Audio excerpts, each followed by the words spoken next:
मराठा आरक्षणाचा प्रश्न आज मार्गी लागण्याची दाट शक्यता।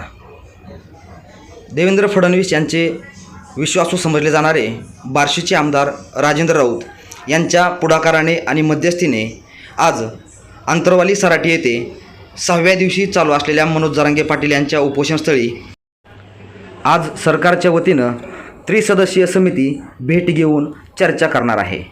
यामध्ये मंत्री शंभूराज देसाई, मंत्री संदीपान भुमरे आणि आमदार राजेंद्र राऊत यांचा समावेश आहे।